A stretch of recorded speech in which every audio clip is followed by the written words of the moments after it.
একমাত্র ভগবান ব্যতীত আর কেউ নাই রে মা।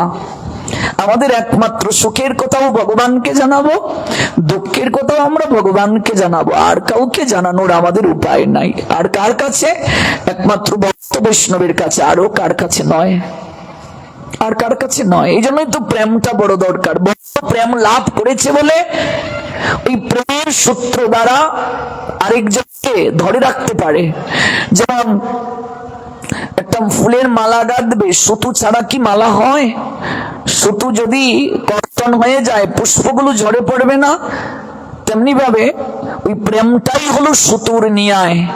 ঈশ্বর প্রেমের সুতো দ্বারা আপনাদেরকে ওই জায়গায় কি করেছে? মালার নিয়ায় বসিয়ে রেখেছে। কোনো কথা নাই। চারিদিকে সবাই দেখুন কত নীরব নিস্তব্ধ হয়ে শ্রদ্ধা ভরে শ্রবণ করছেন। এটা কিসের দ্বারা? একটা অদৃশ্য আকর্ষণ। কিসের দ্বারা? প্রেমের দ্বারা। আমরা গোবিন্দকে ভালোবাসি, তার প্রতি আমাদের আকুলতা আছে, বেকুলতা আছে। তেমনি ভাবে ভক্তের আকুলতা, ভক্তের বেকুলতা ভগবানকে কেন্দ্র করে। ভক্ত কান্না করলেও ভগবানের চরণেই কাঁদবে। যদি কাঁদতে হয় ভগবানের নামেই কাঁদে ভক্ত।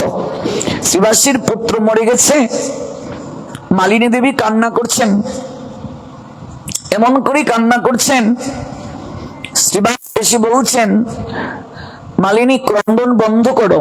ও কেমন তুমি গো, কেমন বাবা তুমি? একটা ছেলে মরে গেছে, আমি কাঁদবো না? বলছেন তুমি যদি ক্রন্দন করো তাহলে এই ক্রন্দনের কারণে আমার প্রভুর কীর্তনে ব্যাঘাত হবে। আর প্রভুর কীর্তনে যদি ব্যাঘাত হয়, কীর্তনটা যদি রসভঙ্গ হয়ে যায়, আমি সহ্য করতে পারবো না। আমি গলায় কলসি বেঁধে সুরধনী গঙ্গায় ডুবে মরবো। যদি কাঁদতে হয় কাপড়টা মুখের মাঝে গুজে দাও, কাঁদো, কিন্তু শব্দ যেন না হয়। এমন ভাবে কাঁদো প্রভুর কর্ণে যেন না পৌঁছায়। অনুভব করুন। ভক্ত কাঁদবে কিসের জন্য? এই বিষয়টা বোঝাচ্ছি। অন্তর্যামী মহাপ্রভু কীর্তনে আনন্দ পাচ্ছেন না।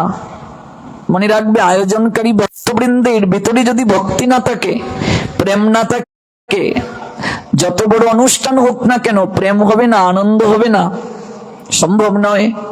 আপনারা দেখেছেন কিনা ফেসবুকে একটা ভিডিও ভাইরাল হয়েছিল, কীর্তনের পর দধির ভাণ্ড ভাঙ্গা হয় না, একটা মাটির ভাণ্ড, যেটাকে শাস্ত্র প্রেমের ভাণ্ড বলছে, এই ভাণ্ডটা মস্তক থেকে যিনি রঘুনন্দন হয়েছিলেন তিনি ফেলেছিলেন, ভাঙ্গে নাই।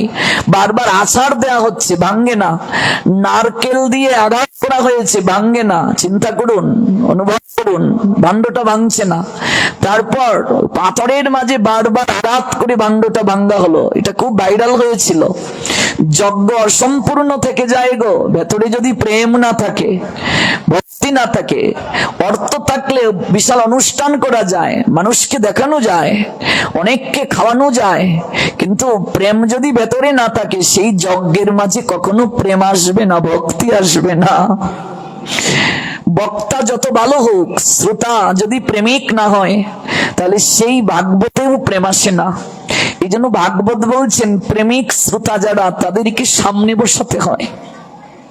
প্রেমিক শ্রোতা যারা, ওদের ভেতরে যখন তৃষ্ণা থাকে ভগবানের কথা শ্রবণের, বক্তার তখন বলতেই ভালো লাগে। সময় কি করে চলে যায় সেদিকে খেয়াল থাকে না। এই প্রেমের এমন শক্তি। গৌর হরির কীর্তনে